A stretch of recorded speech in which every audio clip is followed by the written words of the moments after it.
ರಾಜ್ಯದಲ್ಲಿ ಈಗ by election ಅಖಾಡ ರಂಗೇರಿದೆ. ಇದರ ನಡುವೆ ಸರ್ಕಾರ ಹೊಸ ಅಸ್ತ್ರವನ್ನ ಪ್ರಯೋಗ ಮಾಡ್ತಾ ಇದೆ. ಉಪಸಮರದ ಹೊತ್ನಲ್ಲಿ ಸರ್ಕಾರದ ಹೊಸ ಪ್ರಯೋಗ ಇದೆ.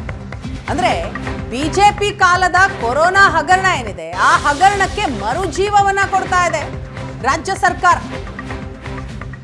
ಇದರಿಂದಾಗಿ ಮಾಜಿ ಸಿಎಂ ಬಿಎಸ್ ಯಡಿಯೂರಪ್ಪ ಹಾಗೂ ಮಾಜಿ ಸಚಿವ ಶ್ರೀರಾಮುಲುಗೆ ಸಂಕಷ್ಟ ಎದುರಾಗಿದೆ. ಯಡಿಯೂರಪ್ಪ ಶ್ರೀರಾಮುಲು ವಿರುದ್ಧ ತನಿಖೆಗೆ ಶಿಫಾರಸು ಮಾಡಲಾಗಿದೆ.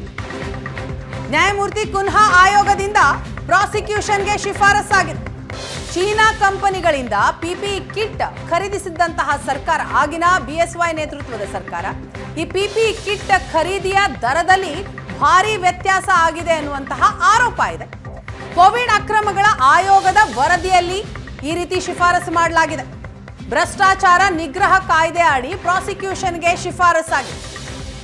ಪೂರೈಕೆದಾರರಿಗೆ 14,21,00,000 ಅನಗತ್ಯವಾಗಿ ಲಾಭ ಆಗಿದೆ.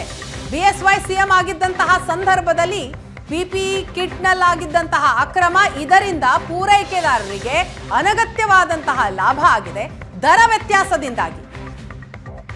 ಹಾಗಾಗಿ ಬಿಜೆಪಿ ಕಾಲದ ಕೊರೋನಾ ಹಗರಣಕ್ಕೆ ಈಗ ರಾಜ್ಯ ಸರ್ಕಾರ ಮರುಜೀವ ಕೊಡೋದಕ್ಕೆ ಮುಂದಾಗಿದೆ.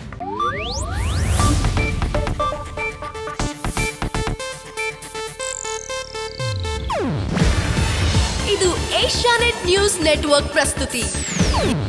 ನೀವು ನೋಡ್ತಿದ್ದೀರಾ ಏಷ್ಯಾನೆಟ್ ಸುವರ್ಣ ನ್ಯೂಸ್.